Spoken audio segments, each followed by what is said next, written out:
بسم اللہ الرحمن الرحیم۔ شرلک ہومز اور باسکرولی کا آتشی کتا۔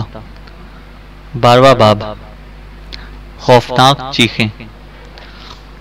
اس کی آواز سنتے ہی میرے پاؤں تلے سے زمین نکل گئی۔ رنگ فک، بدحواس اور سرد سیما جو اپنے ارادوں کو لوہے کی طرح مضبوط کیے بیٹھا تھا، رکے ہوئے دم سے تصویر حیرت بن کر رہ گیا۔ آواز کیا ممکن ہے؟ اس کے تھوڑی دیر بعد جب حواس بجا ہوئے تو معلوم ہوا کہ میرے سینے سے ذمہ داری کا بوجھ اٹھ گیا ہے۔ وہ تیز، سرد اور چپتی ہوئی آواز جو میرے کانوں میں پہنچی تھی، دنیا میں ایک ہی آدمی کی ہو سکتی تھی۔ ہومز، میں نے گلوگیر لہجے میں کہا۔ ہومز، میرے دوست باہر آؤ، اس نے جواب دیا، پر اس گھبراہٹ میں اپنے ریوالور کا خیال رکھنا۔ شکستہ جھونپڑی کے نشیبی دروازے سے جھک کر باہر نکلا تو کیا دیکھتا ہوں کہ وہ ایک چوڑے پتھر پر بڑے اطمینان کے ساتھ بیٹھا ہوا ہے۔ مجھ کو حیران و سراسیمہ دیکھ کر اس کی آنکھوں میں استہزائیہ ہنسی کی چمک پیدا ہو گئی۔ وہ اس وقت پہلے سے بہت لاغر اور مزمحل تھا، اتنا ہی صاف اور پھرتیلا، ٹویڈ کا گرم سوٹ پہنے اور کپڑے کی ٹوپی سر پر لیے شدید موسم کے اثر سے اس سیاح کی مانند نظر آتا تھا جو ویرانے کی سیر کرنے آیا ہو، مگر میں نے دیکھا بلی کی طرح ہر وقت صاف ستھرا رہنے کی عادت کا اثر اب بھی اس پر ظاہر تھا۔ چہرہ حسب معمول ریش و بردت سے صاف اور کپڑے اتنے ہی بے داغ جیسے بیکر اسٹریٹ میں ہوا کرتے تھے۔ اس کا ہاتھ بڑی گرمجوشی سے اپنے ہاتھ میں لیتے ہوئے میں نے کہا، بھائی ہومز، مجھے اپنی عمر میں کبھی کسی شخص سے مل کر اتنی خوشی نہ ہوئی ہوگی جیسی اس وقت تم سے مل کر ہوئی ہے۔ نہ اتنی حیرت؟ اس نے طنز سے مسکراتے ہوئے کہا۔ ہاں نا، اتنی حیرت؟ سچ پوچھتے ہو تو تمہیں اس جگہ دیکھ کر مجھے بھی کچھ کم حیرت نہ ہوئی۔ مجھے قطعاً معلوم نہ تھا کہ تم اس ویرانے میں میری جائز سکونت دریافت کر لی ہے، اور یہ بات کہ تم اس جھونپڑی کے اندر چھپے بیٹھے ہو، یہ تو فقط 20 قدم کے فاصلے پر آ کر معلوم ہوا۔ کیا میرے نقش پا دیکھ کر؟ نہیں واٹسن، دنیا بھر کے لوگوں میں تمہارے پاؤں کا نشان پہچاننا میرے لیے سب سے زیادہ دشوار ہے۔ ہاں، اگر تم واقعی مجھ کو دھوکہ دینا چاہتے ہو تو مہربانی سے کسی نئے تمباکو فروش کا انتظار کرو، کیونکہ جب سے میں نے تمہارے ادھجلے سگریٹ کا ٹکڑا فرش سے زمین پر پڑا ہوا دیکھا، اب اس پر بریڈ آکسفورڈ اسٹریٹ کا پتہ پڑا تو جھٹ معلوم ہو گیا کہ میرا دوست واٹسن ضرور کہیں آس پاس موجود ہوگا۔ وہ دیکھو، سگریٹ کا ٹکڑا اب تک رستے کے پاس پڑا ہے۔ میرا خیال ہے تم نے اسے اس لمحہ عظیمہ میں ایک طرف پھینک دیا ہوگا جب خالی جھونپڑی میں داخل ہوئے۔ سچ ہے، اور چونکہ میں تمہارے قابل تعریف استقلال سے خوب واقف ہوں، اس لیے یقین ہو گیا کہ تم اس جھونپڑی کے رہنے والے کے انتظار میں بھرا ہوا پستول ہاتھ میں لیے بیٹھے ہوگے۔ مگر سچ کہنا، کیا مجھے کو مجرم سمجھا تھا؟ مجھے کیا معلوم یہاں کون رہتا ہے؟ بہرحال میں تحقیق کے لیے آمادہ ہو چکا تھا۔ وفادار واٹسن، میں تمہاری ہمت کی داد دیتا ہوں، پر یہ تو کہو تمہیں اس جگہ میرا قیام کیسے معلوم ہوا؟ غالباً اس رات مجھے دیکھا ہوگا جب سر ہنری کے ساتھ سلڈن کا تعاقب کر رہے تھے۔ مجھ سے بے شک ناعاقبت اندیشی ہوئی کہ چاند کی روشنی میں پہاڑی پر کھڑا ہو گیا۔ اس روز میں نے تمہیں پہلی بار دیکھا تھا۔ اس کے بعد آس پاس کی جھونپڑیوں کو تلاش کرتے کرتے یہاں آ نکلے۔ نہیں، وہ لڑکا جو تمہارا کھانا لے کر آیا تھا، اس سے تمہارا سراغ ملا۔ تب ضرور اس بڈھے کی شرارت ہوگی جو ہر وقت دوربین لیے ویرانے کی طرف دیکھتا رہتا ہے۔ جب پہلی بار میں نے سورج کی روشنی میں دوربین کا شیشہ چمکتے ہوئے دیکھا تو حیران تھا، یہ کیسی روشنی ہے؟ وہ اٹھ کر جھونپڑی میں گیا اور کہنے لگا، ہاں، معلوم ہوتا ہے کارٹرائٹ کھانا چھوڑ گیا ہے، مگر یہ کاغذ کیسا ہے؟ اسے پڑھ کر کیا تم کام ٹریسی آئے ہو؟ ہاں، مسز لائنس سے ملنے گئے ہوگے، اسی سے۔ معلوم ہوتا ہے ہماری تحقیقات موازی سطور پر چل رہی ہیں۔ اب اپنی جداگانہ معلومات کی یکجائی سے ہم غالباً اس معاملے کے اکثر حالات سے واقف ہو جائیں گے۔ مجھ سے پوچھو تو خدا کا شکر کرتا ہوں کہ تم آگے۔ اب اس معاملے کی ذمہ داری اور بڑھتی ہوئی پیچیدگی میرے لیے حد درجے برداشت سے باہر ہوئی جاتی ہے، مگر ہاں، میری سمجھ میں نہیں آتا تم یہاں کیسے آئے۔ میں یہ سمجھا ہوا تھا کہ تم لندن میں استحصال بالجبر کا مقدمہ سلجھا رہے ہو۔ میں قصداً تمہیں اس مغالطے میں رکھنا چاہتا تھا۔ کیا اس لیے کہ مجھ سے ہر طرح کی خدمات لیتے ہوئے تم مجھ پر بھروسہ نہیں کر سکتے؟ میں نے کسی قدر تلخ لہجے میں کہا، ہومز، مجھے تم سے اتنی سخت بدسلوکی کی امید نہ تھی۔ میرے دوست، اتنے خفا نہ ہو۔ باقی معاملات کی طرح اس موقع پر بھی میں نے تم سے بہت قیمتی امداد حاصل کی ہیں، اور اگر اس دوران اس دوران میں نے کسی بے حقیقت معاملے میں تم کو قصداً مبتلا غلط فہمی کیا ہوا ہو تو اس کے لیے معافی مانگتا ہوں۔ سچ پوچھتے ہو تو میں نے تمہارے اپنے فائدے کے لیے ایسا کیا تھا۔ اس کے بعد جب معلوم ہوا کہ تمہیں ایک خطرہ عظیم کا سامنا ہے تو خود یہاں آنے اور اپنے طور پر تحقیقات کرنے کا ارادہ کر لیا۔ اس وقت اگر میں تمہارے یا سر ہنری کے پاس رہتا تو ظاہر ہے کہ اس معاملات پر میرے خیالات بھی وہی ہوتے جو تم لوگوں کے ہیں۔ گویا فائدہ تو کچھ بھی نہیں ہوتا، مگر نقصان یہ ہوتا کہ دشمن خبردار ہو جاتا۔ موجودہ حالت میں میری نقل و حرکت اس صورت کی نسبت کہ میں ہال میں قیام پذیر ہوتا زیادہ آزادانہ رہی ہے۔ اب تک میں ایک ہستی نامعلوم کی حیثیت رکھتا ہوں جو وقت آنے پر اپنا سارا بوجھ ڈال کر معاملے کو پایہ تکمیل تک پہنچا سکتی ہے۔ کم از کم مجھے اپنی موجودگی سے خبردار ہی کر دیا ہوتا، میں بولا۔ فائدہ کیا؟ کچھ نہیں، البتہ اس سے میری موجودگی کا راز شاید فاش ہو جاتا۔ تم ضرور کوئی اطلاع لے کر میرے پاس آتے یا آسائش کی کوئی چیز پہنچانے کا انتظام کرتے۔ اس طرح یقیناً میری موجودگی ظاہر ہو جاتی۔ کارٹرائٹ کو جانتے ہو؟ وہی کم سن ہوشیار لڑکا جو پیام رسانی کے دفتر میں کام کرتا ہے۔ میں اسے اپنے ساتھ لیتا آیا تھا اور وہ میری تمام محدود ضرورتیں پوری کرتا رہا ہے۔ روٹی کا ایک ٹکڑا اور صاف ستھرے کپڑے، بس یہ چیزیں مجھ کو درکار تھیں۔ علاوہ بری اس لڑکے کی قوت مشاہدہ بڑی تیز ہے اور مجھے اس سے کئی ایک فائدے حاصل ہوئے ہیں۔ اس سے تو معلوم ہوتا ہے سب رپورٹیں جو میں نے تم کو لندن کے پتے پر بھیجی تھی رائگاں گئی۔ یہ کہتے ہوئے میری آواز اس خیال سے بھر آ گئی کہ میں نے ان مراسلات کی تیاری میں جس قدر محنت سے کام لیا وہ سب کی سب ضائع گئی۔ ہومز نے جیب سے کاغذوں کا ایک پلندہ نکالا اور کہنے لگا، واٹسن، تمہاری رپورٹیں بڑی باقاعدگی سے میرے پاس پہنچتی رہی ہیں اور میں نے ان سب کو بڑے غور سے پڑھا ہے اور میں نے ان کی وصولی کا اچھا انتظام کیا تھا کہ ہر ایک چٹھی ایک دن کے وقفے سے میرے پاس پہنچ جاتی تھی۔ بخدا جس ذہانت اور استقلال کا تم نے اس مشکل کام میں ثبوت دیا ہے، میں اس کے لیے تہہ دل سے مبارکباد دیتا ہوں۔ مجھے اب تک اس بات کا رنج تھا کہ ہومز نے اپنی نقل و حرکت سے بے خبر رکھ کر میری نسبت بے اعتباری کا ثبوت دیا ہے، مگر اب اس کے منہ سے اپنی تعریف سن کر اس رنج کی بڑی حد تک تلافی ہو گئی۔ اس کے علاوہ خیال آیا کہ جو کچھ ہوا اس میں ضرور کوئی مصلحت ہوگی، شاید اسی میں بہتری تھی کہ اس ویرانے میں اس کی موجودگی کا حال کسی کو معلوم نہ ہو۔ میری پریشانی کو بتدریج رفع ہوتے دیکھ کر اس نے کہا، شکر ہے تمہارا اطمینان ہوا۔ خیر اب یہ بتاؤ مسز لارا لارنس سے مل کر کیا معلومات حاصل ہوئیں؟ میرے لیے یہ جاننا مشکل نہ تھا کہ تم اس عورت سے ملنے ہی وہاں گئے ہوگے۔ میں پہلے ہی معلوم کر چکا ہوں کہ موزہ کوم ٹریسی میں وہی ایسی عورت ہے جس سے ہمیں اس معاملے میں مدد مل سکتی ہے۔ فی الحقیقت اگر تم آج اس سے نہ ملنے گئے ہوتے تو کل میں خود جاتا۔ سورج کبھی کا غروب ہو چکا تھا اور ویرانے پر 400 تاریکی مسلط تھی۔ سرد ہوا سے بچنے کو ہم جھوپڑے میں چلے گئے اور اس جگہ میں نے ہومز سے وہ ساری گفتگو بیان کی جو اس عورت سے ہوئی تھی۔ اس نے میرے بیان کو گہری دلچسپی سے سنا اور کئی باتوں کو دہرا کر پوچھا۔ سارا حال سن کر خوشی کے لہجے میں کہنے لگا، یہ بڑی اہم دریافت ہے واٹسن۔ اس سے وہ خندق پڑ گئی جو اب تک ناقابل عبور نظر آتی تھی۔ شاید تم کو معلوم نہیں کہ اس عورت اور تمہارے سٹیپلٹن میں بڑی گہری واقفیت ہے۔ حالانکہ یہ بات بالکل صاف اور واضح ہے، وہ ایک دوسرے سے ملتے، آپس سے چٹھیاں لکھتے اور ایک حد تک بے تکلف بھی ہیں۔ ہمارے ہاتھوں میں یہ ایک زبردست حربہ ہوگا اور اگر ہم اس سے کام لیں، سٹیپلٹن کی بیوی کو اس سے علیحدہ کر سکیں۔ سٹیپلٹن کی بیوی کو؟ میں نے انداز حیرت سے پوچھا۔ سنو، اس واقفیت کے بدلے جو تم نے باہم پہنچائی میں بھی بعض باتیں بیان کرنا چاہتا ہوں۔ دراصل وہ حسین عورت جو اپنے آپ کو مس سٹیپلٹن ظاہر کرتی ہے وہ اس شخص کی بہن نہیں بیوی ہے۔ کیا کہا؟ بیوی؟ ارے ہومز تم مذاق تو نہیں کرتے؟ ایسی حالت میں کیوں کر ممکن تھا کہ وہ سر ہنری کو اپنی بیوی سے محبت کا اظہار کرنے کی اجازت دیتا؟ تم سمجھتے نہیں، سر ہنری کا مبتلا محبت ہونا خود اس کے سوا کسی کے حق میں مضر نہ ہو سکتا تھا۔ جہاں تک یہ محبت جذبات سے تعلق رکھتی ہے، سٹیپلٹن کو اس پر اعتراض نہ تھا، مگر اور اس بات کا ثبوت تو تم اپنی آنکھوں سے دیکھ چکے ہو۔ جب کبھی اس کے اظہار کا موقع آیا تو سٹیپلٹن فوراً اس امر میں مزاحم ہوا۔ سچ جانو وہ عورت اس کی بہن نہیں بیوی ہے۔ سخت حیرت ہے، میری سمجھ میں نہیں آتا اس طرح کی دھوکہ دہی سے کیا فائدہ تھا؟ یہ کہ ایک آزاد عورت کی حیثیت میں وہ سٹیپلٹن کے حق میں بہت فائدہ مند ثابت ہو سکتی تھی۔ میرے وہ تمام مشکوک اور مبہم خیالات جو عرصہ سے دل کے ایک گوشے میں چھپے ہوئے تھے دفتن ظاہر ہو گئے۔ علم طبیعت کا وہ ماہر جو سر پر تنکوں کی ٹوپی اور کندھے پر تتلیاں پکڑنے کا جال رکھے ہوئے ایک بے ضرر ہستی نظر آتا تھا، بھیانک اور خوفناک نظر آنے لگا۔ یعنی ایک ایسا آدمی جو شرافت کے پردے میں عیاری اور سہل افکاری کے تہ میں غیر معمولی استقلال رکھتا تھا اور جس کے متبسم چہرے کے پردے میں خون آشام دل چھپا ہوا تھا۔ تو کیا یہی آدمی ہمارا اصلی دشمن ہے؟ یہی وہ جاسوس ہے جو لندن میں ہمارے پیچھے لگا ہوا تھا؟ کم از کم میری دریافت یہی کہتی ہے، ہومز نے کہا۔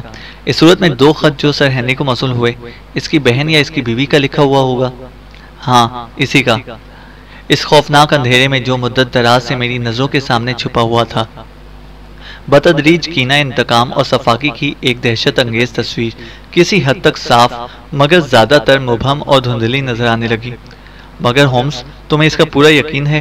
آخر کیسے معلوم ہوا کہ وہ اس کی بیاہتا بیوی ہے؟ اسٹیپلٹن کی اپنی حماقت سے، اس سے پہلی ملاقات پر اپنی زندگی کے جو حالات تم سے بیان کیے تھے، ان سے کئی ایک باتیں معلوم ہوئیں۔ میرے خیال میں یہ ایسی ناعاقبت اندیشی تھی جس کے لیے اسٹیپلٹن کو بارہا پشیمانی ہوئی ہوگی۔ واقعی ایک زمانے میں اس سے شمال کے کسی شہر میں اسکول کھول رکھا تھا اور چونکہ تعلیم کا حلقہ حدود محدود تھا، اس لیے جو شخص اس شعبہ سے تعلق رکھ چکا ہو، اس کا حال آسانی سے جانا جا سکتا ہے۔ تھوڑی تحقیقات سے معلوم ہو گیا وہ مدرسہ جو اس کی زیر اہتمام چلتا تھا بڑے رنجیدہ حالات میں برباد ہوا، اور وہ جو اس کا ممتحن تھا یعنی تمہارا اسٹیپلٹن، جو اس وقت کچھ اور نام رکھتا تھا، اپنی بیوی سمیت غائب ہو گیا۔ دونوں صورتوں میں حلیے مشابہ تھے، اور جب معلوم ہوا کہ عدم پتہ معلم طبیعیات کا شائق تھا تو سارا شک و شبہ زائل ہو گیا۔ ابہام کی ظلمت دور ہوتی جا رہی تھی، مگر ابھی تک کئی باتیں اندھیرے میں چھپی ہوئی تھیں۔ اگر یہ عورت واقعی اسٹیپلٹن کی بیوی ہے تو مسز لارا لارنس کا اس سے کیا واسطہ؟ میں نے دریافت کیا۔ یہ ایک ایسا سوال ہے جس پر تمہاری تحقیقات روشنی ڈال چکی ہیں۔ در حقیقت مسز لارنس سے تمہاری ملاقات نے اکثر باتیں واضح کر دی ہیں۔ مثلاً مجھ کو معلوم نہ تھا کہ وہ اپنے شوہر سے طلاق لینے کا ارادہ رکھتی ہے۔ میرے خیال میں اس عورت نے یہ سمجھ کر کہ اسٹیپلٹن ابھی تک کنوارا ہے، طلاق کے بعد اس سے دوسری شادی کرنے کا ارادہ کر لیا تھا۔ گویا اب جو اس کو حقیقت حال معلوم ہوگی تو ہم اس سے اپنی منشا کے مطابق کام کر سکیں گے۔ ارادہ یہ ہے کہ کل ہم دونوں اس سے ملنے جائیں گے۔ مگر واٹسن، کیا میری وہ نصیحت یاد نہیں کہ سر ہنری سے کبھی ایک لمحہ کے لیے بھی جدا نہ ہونا؟ تمہیں ہال سے آئے کتنی دیر ہو گئی؟ سر ہنری کو اتنا عرصہ تنہا نہ چھوڑنا چاہیے تھا۔ شفق کی آخری سرخی غائب ہو چکی تھی اور ویرانے میں ہر طرح کی تاریکی اتر آئی تھی۔ بنفشی آسمان پر چند تارے چھلملا رہے تھے۔ میں رخصت ہونے کے لیے اٹھا، پھر رک گیا۔ ایک آخری سوال ہے، میں نے ہومز سے کہا۔ ہمارے درمیان کسی بات کا پردہ نہیں، اس لیے اتنا اور بتا دو کہ اس کا مطلب کیا ہے؟ یہ شخص اسٹیپلٹن آخر کیا چاہتا ہے؟ قتل، اس طرح کا ارادی اور قصدن قتل جو پردہ تہذیب میں چھپا ہوا پر نہایت خوفناک ہے، ہومز نے آواز دبا کر جواب دیا۔ بس واٹسن، سر دست اس سے زیادہ بیان کرنے کا موقع نہیں، اس لیے تفصیلات جاننے کی کوشش نہ کرو، مگر اتنا یاد رکھو کہ جس طرح وہ سر ہنری کو اپنے جال میں پھنسا رہا ہے، اسی طرح میں اسے جعلی تدبیر میں کسے جاتا ہوں، اور یقین ہے بہت جلد اس کو تمہاری مدد سے زیر کر لوں گا۔ خطرہ صرف ایک ہے، وہ یہ کہ خود وار کرنے سے پہلے اس کے وار کا انتظام کرنا ہوگا۔ 1 یا زیادہ سے زیادہ 2 دن کے عرصے میں میری تفتیش مکمل ہو جائے گی، مگر دیکھو اس عرصہ قلیل میں سر ہنری کی نگہداشت سے ذرا غافل نہ ہونا، اس کی حفاظت اسی احتیاط کے ساتھ کرنا جیسے ماں اپنے بیمار بچے کی کیا کرتی ہے۔ تمہاری آج کی مہم کامیاب ہوئی اور اس کے لیے میں تہہ دل سے مبارکباد دیتا ہوں۔ اس کے باوجود دل کی پوچھو تو باسکرولی کو تنہا چھوڑ کر تمہیں یہاں نہ آنا چاہیے تھا۔ کیا؟ ایک خوفناک روفرسا آواز دہشت اور اذیت کی لمبی جانگراز چیخ ویرانے کی خاموشی کو چیرتی ہوئی ہمارے کانوں میں پہنچی، اور اس کے سنتے ہی میرا خون رگوں کے اندر منجمد ہو گیا۔ اف میرے خدا، منہ سے بے اختیار نکلا۔ یہ کیا آواز تھی؟ اس کا کیا مطلب ہے؟ ہومز اٹھ کر کھڑا ہو گیا۔ اندھیری جھوپڑی کے تنگ دروازے میں اس کا سیاہ ورزشی جسم اس انداز سے جم گیا کہ شانے چمکتے ہوئے سر آگے کی طرف نکلا اور آنکھیں رات کے اندھیرے کو برماتی ہوئی دیکھ رہی تھی۔ چپ، اس نے دبی آواز سے کہا، خاموش۔ رات کے سناٹے میں وہ ہولناک چیخ بڑے زور کے ساتھ گونجتی سنائی دی تھی، لیکن معلوم ہوا وہ اس ویرانے کے کسی دور افتادہ مقام سے آئی ہے۔ اتنے میں وہ پھر سنائی دی، اور آپ کی مرتبہ پہلے سے قریب تر اور زیادہ پرزور تھی۔ خدا جانے کہاں سے آواز آتی ہے، ہومز نے اسی طرح دبے ہوئے لہجے میں کہا، مگر اس کی بھرائی ہوئی آواز سے معلوم ہوتا تھا کہ اس جانکھسل چیخ کو سن کر اس فولادی طبیعت کے آدمی کا دل بھی دہل گیا ہے۔ واٹسن، کیا تم اندازہ کر سکتے ہو؟ شاید اس طرف سے، میں نے اندھیرے میں انگلی سے اشارہ کرتے ہوئے کہا۔ نہیں، اس طرف سے۔ تیسری بار پھر وہی جگر خراش چیخ پہلے سے اونچی اور قریب سکوت سب کو قطع کرتی ہوئی ہمارے کانوں میں پہنچی، مگر اب اس کے ساتھ بےحد خوفناک امواج بحر کی حرکات مد و جزر کے مانند یہ آواز کبھی تیز کبھی ہلکی ہوتی جاتی تھی۔ اوف، یہ آواز کتے کی معلوم ہوتی ہے، ہومز نے گھبرا کر کہا۔ واٹسن جلدی کرو، میرے خدا اگر ہمیں دیر ہو گئی۔ اس نے بے تحاشا ویرانے کی طرف دوڑنا شروع کیا اور میں اس کے پیچھے اندھا دھند بھاگنے لگا۔ ہمارے سامنے ناہموار زمین کسی اندھیرے مقام سے ایک آخری مایوسانہ چیخ سنائی دی، پھر ایسا معلوم ہوا کہ گویا کوئی بھاری چیز زمین فرش پر گری ہے۔ اس آواز کو سن کر ہم ٹھہر گئے اور سننے لگے۔ ہوا بند اور ہر طرف سنسانی جنگل کے سکوت عظیم کو توڑنے والی کوئی آواز سنائی نہ دیتی تھی۔ ہومز نے ایک بار پیشانی میں ہاتھ رکھا اور شدید اضطراب سے 2-3 بار پیر زمین پر مارا۔ اس کے بعد دیوانوں کی طرح سر ہلا کر کہنے لگا، افسوس افسوس، دشمن بازی لے گیا، ہم بعد از وقت پہنچے۔ نہیں، ایسا نہیں ہو سکتا، میں نے گھبرائے ہوئے لہجے میں کہا۔ واٹسن، میں کتنا بیوقوف تھا کہ آخری دم تک انتظار میں رکا رہا، اور تم بھی دیکھ لو میری نصیحت پر عمل نہ کرنے کا نتیجہ کیا نکلا۔ لیکن اگر میرے بدترین اندیشے صحیح ثابت ہوئے تو خدا جانتا ہے میں اس کا عبرتناک انتقام لیے بغیر نہ چھوڑوں گا۔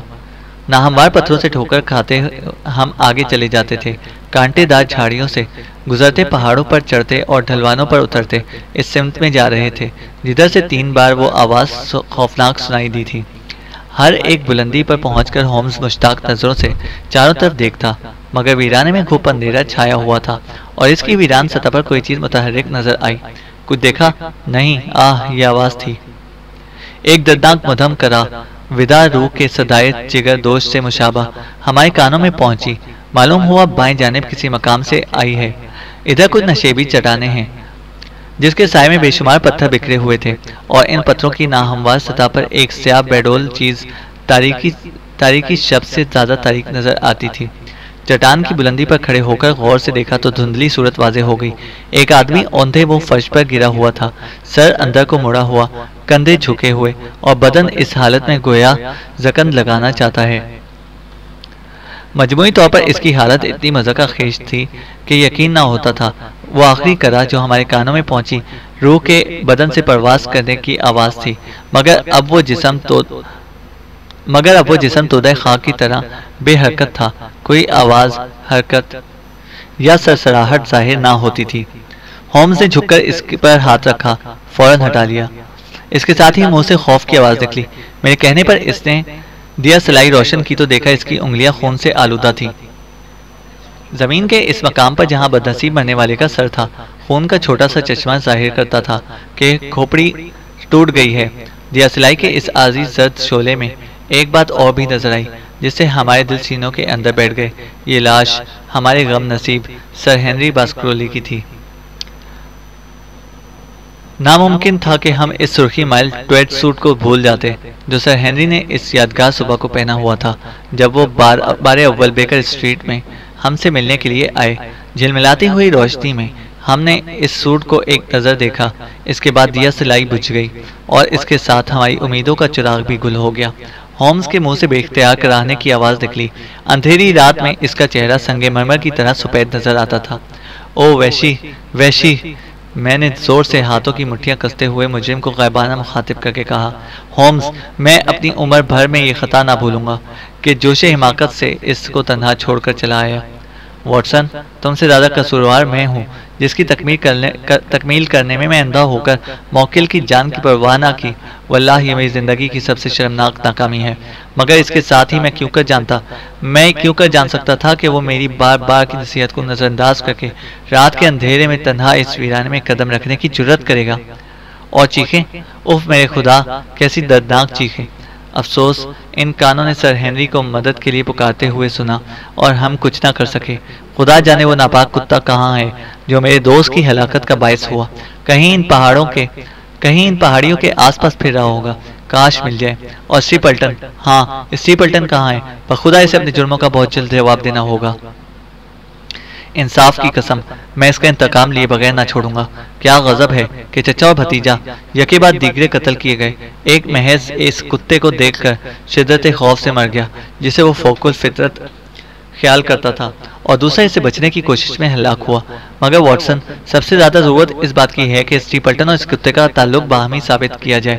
ان آوازوں سے قطع نظر جو ہم نے سنی تھی، سرے دست ہم اس کتے کی موجودگی پر حلفیہ بیان بھی تو نہیں دے سکتے، کیونکہ ہم نے اسے دیکھا تک نہیں، اور بظاہر ہنری کی موت بھی پہاڑ سے گر کر واقع ہوئی ہے۔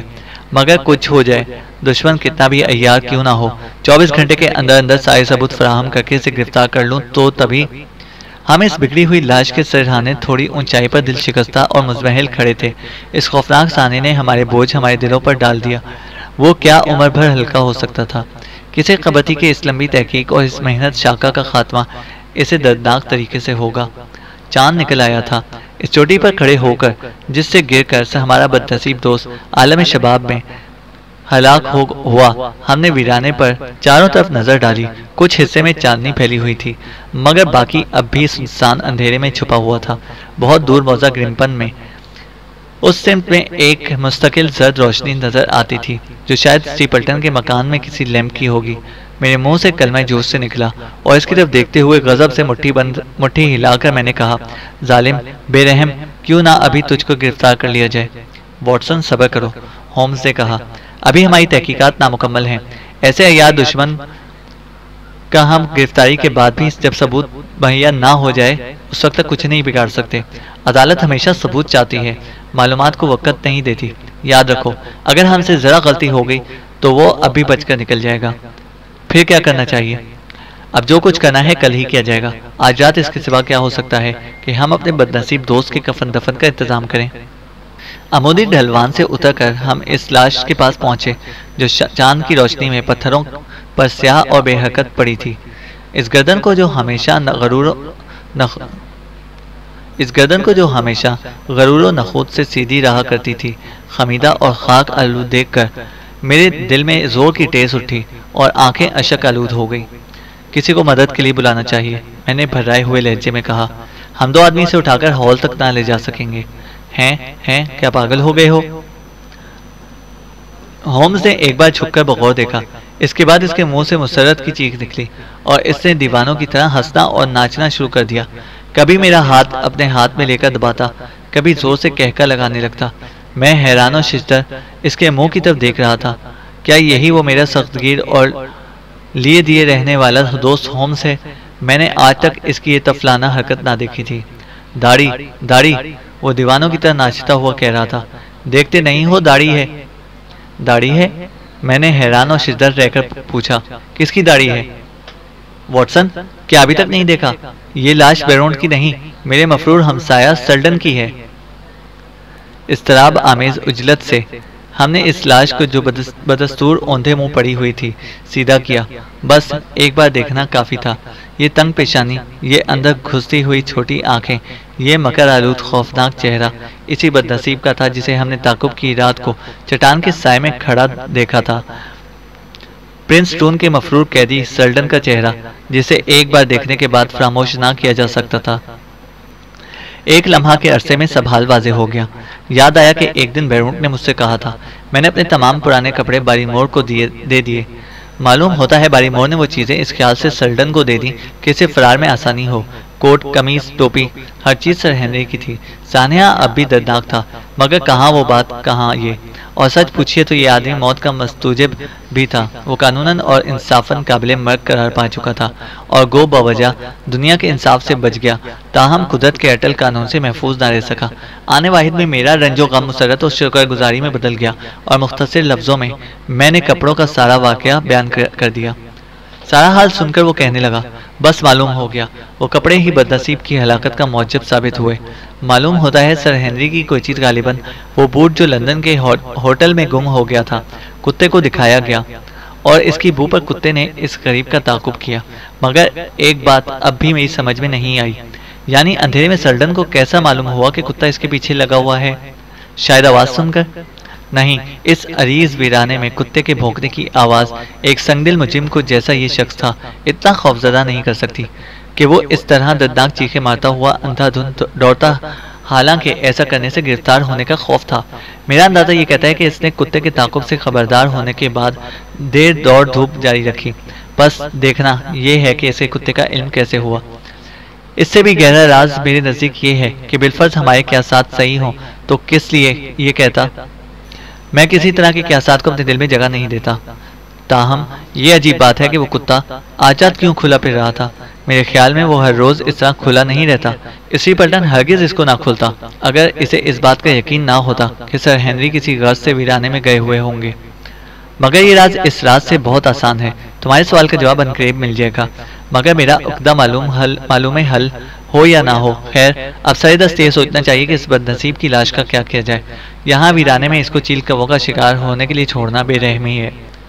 بہتر ہو اس کو اٹھا کر کسی ٹوٹی ہوئی جھونپڑی میں ڈال دیں اور صبح پولیس کو خبر کر دیں۔ معقول تجویز ہے، غالباً ہم دونوں اٹھا کر تھوڑی دور لے جا سکیں گے۔ مگر واٹسن، دیکھنا تو کون آ رہا ہے؟ اگر میری نگاہ غلطی نہیں کرتی تو وہی ہے، ضرور وہی ہے۔ اس کی دیدہ دلیری دیکھنا کس اطمینان سے چلاتا ہے، پر سنو، کسی اشارہ یا کنایہ سے ہرگز شک کا اظہار نہ کرنا، نہیں تو یہ سب تجویزیں خاک میں مل جائیں گی۔ کچھ فاصلے پر ایک آدمی ہماری طرف آ رہا تھا۔ اندھیرے میں جلتے ہوئے سگار کی سرخی جگنوں کی طرح چمکتی تھی۔ ہمارے دیکھتے ہی دیکھتے روشنی میں آ گیا تو معلوم ہوا اسٹری پلٹن ماہر طبیعت ہے۔ وہ ہمیں دیکھ کر پہلے ٹھٹکا مگر فوراً کچھ سوچ کر ہماری طرف چلنے لگا۔ ڈاکٹر واٹسن، کیا آپ ہیں؟ مجھے ہرگز امید نہ تھی کہ اتنی رات گئے آپ اس ویرانے کی سیر کر رہے ہوں گے، مگر یہ کیا؟ شاید کسی آدمی کو چوٹ آئی ہے۔ ارے پر کہیں ہمارا دوست سر ہنری تو نہیں ہے؟ وہ تیز چلتا میرے پاس سے گزر کر لاش کے قریب پہنچا اور جھک کر دیکھنے لگا۔ سرڈن کو دیکھ کر اس کے منہ سے ایک گہری آہ نکلی اور جلتا ہوا سگار بے اختیار نیچے گر پڑا۔ کون؟ اسے لڑکھڑا کر اٹھتے ہوئے کہا۔ سرڈن، وہ قیدی جو پرنسٹون کے جیل خانہ سے بھاگا ہوا تھا۔ اسٹری پلٹن کا چہرہ لاش کی طرح زرد ہو گیا۔ وہ اس وقت یاس و حیرت کی تصویر نظر آتا تھا، مگر اس نے غیر معمولی کوشش سے اپنے آپ کو سنبھالا اور باری باری میرے اور ہومز کے چہرے کی طرف دیکھنے لگا۔ کتنا دردناک سانحہ آخر اس کے منہ سے نکلا، مگر اس کی موت کیسے واقع ہوئی؟ شاید اس چٹان سے گر کر مر گیا۔ میں اور میرا دوست ویرانے میں سیر کر رہے تھے کہ ایک لمبی چیخ سنائی دی۔ چیخ میں نے بھی سنی تھی اور اسی کی آواز پر ادھر آیا۔ اس کے علاوہ میرا دل سر ہنری کے لیے بے چین ہو رہا تھا۔ کیوں؟ سر ہنری کے لیے کیوں؟ میں نے ایک کام کے لیے ان کو بلایا تھا، وہ دیر تک نہ آئے تو حیرت ہوئی، پھر اس چیخ کی آواز سے اندیشہ بھی ہوا، مگر ہاں اسے باری باری ہم دونوں کی طرف غور سے دیکھتے ہوئے پوچھا، آپ لوگوں نے چیخوں کے سوا کوئی اور آواز بھی سنی تھی؟ نہیں، ہومز نے جواب دیا۔ آپ نے؟ نہیں۔ پھر اس کا خیال کیوں آیا؟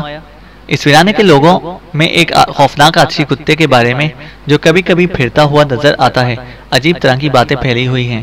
وہ کہتے ہیں رات کے سناٹے میں اکثر اس کی آواز کسی نامعلوم مقام سے سنائی دیتی ہے۔ میرے سوال کا مطلب صرف یہ تھا کہ آجات آپ لوگوں نے کوئی اس طرح کی آواز تو نہیں سنی؟ نہیں، بالکل نہیں، میں نے جواب دیا۔ اور اس بدنصیب کی موت کے بارے میں آپ کی کیا رائے ہے؟ میرے خیال میں تو وہ بہت دن اس ویرانے میں چھپے رہنے کے بعد فکر و احتیاط سے دیوانہ ہو گیا اور اس حالت میں دوڑا ہوا جا رہا تھا کہ اس چٹان سے گر کر گردن ٹوٹ گئی۔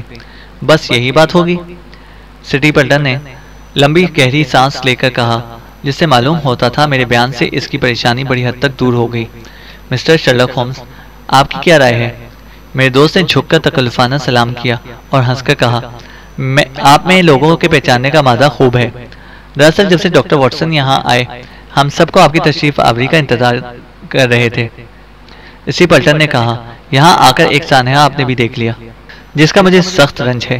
بے شک اس غریب کی وجہ مرگ وہی ہوگی جو ڈاکٹر واٹسن نے بیان کی ہے، مگر اس سانحے کی یاد ہمیشہ میرے دل میں تازہ رہے گی۔ میں کل لندن جا رہا ہوں۔ ہومز نے کہا، کیا اتنا جلد؟ بعض ضرورتیں مصروفیتیں مجبور کرتی ہیں۔ ہمارا خیال تھا آپ کی آمد سے ان پراسرار باتوں پر جو عرصہ دراز سے ہم لوگوں کو پریشان کر رہی تھی کچھ روشنی پڑ سکے گی۔ سنا تھا آپ کو فن سراغ رسانی میں کمال حاصل ہے۔ آپ کی عنایت ہے کہ ایسا خیال کرتے ہیں، ہومز نے شانوں کو حرکت دے کر کہا، مگر جیسا آپ سمجھ سکتے ہیں آدمی ہر کوشش میں لازماً کامیاب نہیں ہوتا۔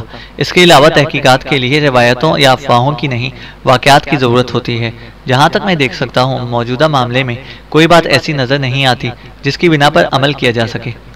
یہ الفاظ اس نے ایسے لہجے میں کہے تھے کہ اس کے بیان پر شک و شبے کی گنجائش نہ تھی۔ پھر بھی اسٹری پلٹن دیر تک اس کی طرف گھورتا رہا، پھر مجھ سے مخاطب ہو کر کہنے لگا، بہتر ہوتا ہم تین آدمی مل کر اس لاش کو میرے مکان پر لے چلتے، گو اس کے ساتھ یہ بھی اندیشہ ہو کہ بہن اس کو دیکھ کر ضرور ڈر جائے گی۔ آخر صورت یہ ہے کہ لاش کا منہ کسی چیز سے ڈھک دیا جائے کہ صبح تک محفوظ رہے۔